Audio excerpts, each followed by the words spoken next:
Adillah pada kami tak bodoh, meski memang kami tak pandai.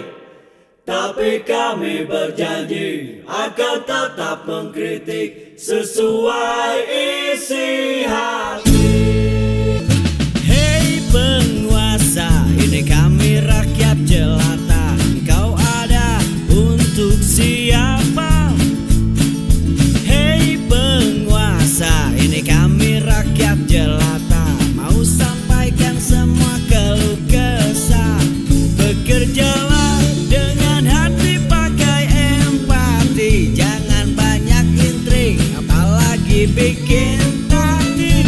Bijaklah dalam membuat peraturan. Jangan sampai bikin aturan yang berat sebelah.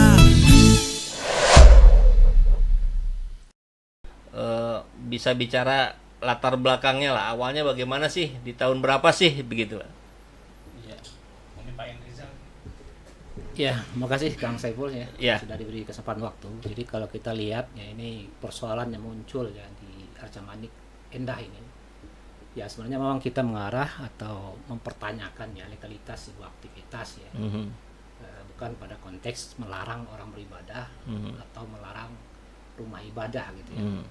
Nah ini karena memang kita tahu berawal komplek ini kan dikembangkan oleh pengembang gitu ya. Nah jadi di dalam tata ruang dan juga site plan yang ada yang memang muncul ya beberapa fasilitas yang akan dijadikan bagian yang tidak terpisahkan dari sebuah kawasan perumahan.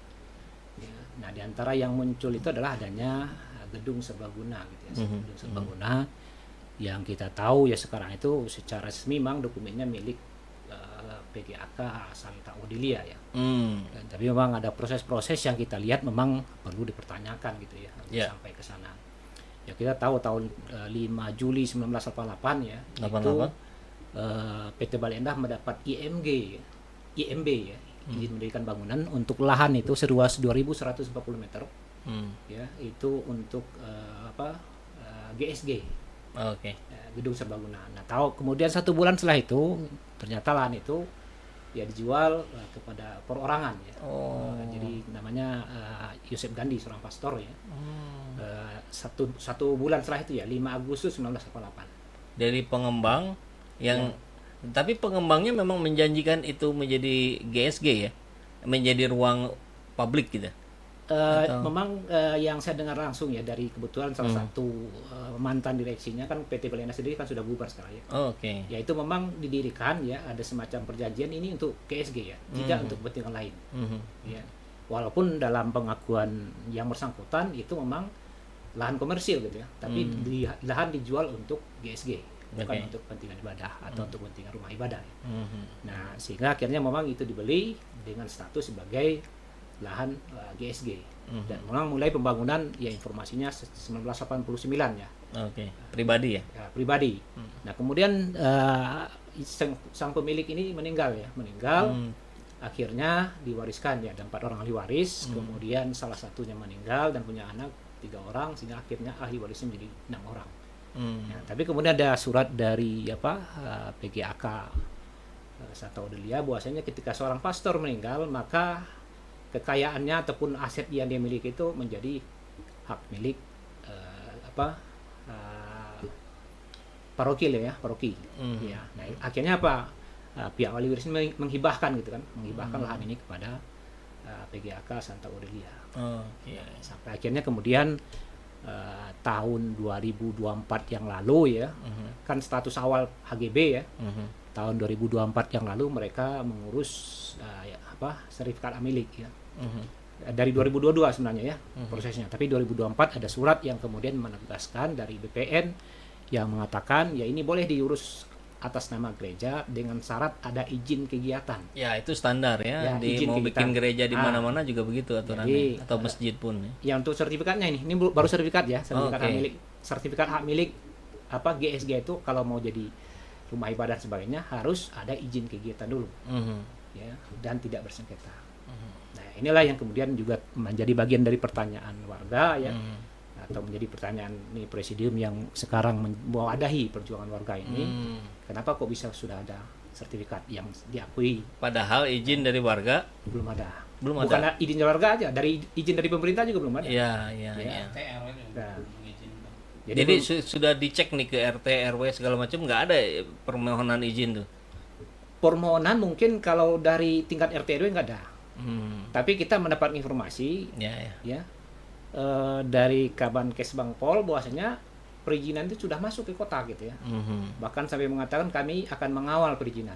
Nah ini kan menimbulkan pertanyaan, RT RW tidak tahu, warga kiri kanan nggak tahu, tapi kok sudah bisa sampai tingkat kota. Oke. Nah. Itu kejadian di 2024. 2024. 24. Tapi bahwa itu sudah kepemilikan gereja lah katakanlah begitu ya. Iya. Itu sudah diketahui oleh warga sejak tahun berapa? Ya kita baru tahunya setelah ribut ini. Oh. Karena warga tahunya ya walaupun selama ini mungkin tahu itu ada pengelola gitu ya. Pengelola yang kemudian ini juga sedikit meluruskan karena banyak berita di media yang mengatakan ya khususnya di media sosial warga seolah diberi fasilitas gratis, silakan gunakan ya sampai Untuk itu apa weekend saja, aja. ya. Nah sekarang kok diminta oleh pemiliknya malah melunjak ya nggak bisa atau tidak terima sebaiknya padahal semua itu sewa. Sewa ya. Ya, sewa nggak ada yang gratis di sana ya. Jadi semuanya kecuali mungkin kegiatan politik ya karena itu dikaitkan dengan pemerintahan ya jadi TPS ataupun ini. Tapi kenduri atau pesta gitu ya kemudian Ya, olahraga bulu tangkis taekwondo dan sebagainya itu sewa. Jadi oke. apa yang disebutkan warga diberi fasilitas dan melunjak ya ketika diminta bangunan gedung itu tidak terima ini sebenarnya informasi yang menyesatkan. Jadi itu bukan satu area publik yang dimanfaatkan oleh warga sekitar sehari-hari, bukan ya? Jadi atau bagaimana? Jadi Misalkan tamannya dipakai untuk bermain apa segala macam itu ada atau tidak? dia memang lahannya cukup luas ya. Ya. Tapi memang selama ini jadi warga memang untuk kegiatan di sana menyewa ya. Menyewa tapi tahunya mereka adalah gedung serbaguna yang bisa digunakan untuk aktivitas sosial kemasyarakatan. Ya. Ya, ini yang diketahui oleh warga. Memang tidak secara detail siapa yang memiliki dan sebagainya itu diketahui secara persis oleh warga ya. Oke. Nah, tapi kita melihat ya artinya yang selama ini juga berkembang seolah dikatakan kenapa orang dipersoalkan kalau dia memiliki sesuatu dia mau menjadikan apa saja gitu kan. Nah ini kan nggak bisa seperti itu kan. Iya, iya, iya. Ya karena kalau kita lihat di Undang-Undang 28 tahun 2002 tentang bangunan gedung yang kemudian peraturan pelaksananya PP 16 tahun 2021 disebutkan fungsi bangunan itu ada fungsi hunian ya, fungsi usaha, fungsi keagamaan, fungsi sosial budaya dan fungsi khusus. Oke.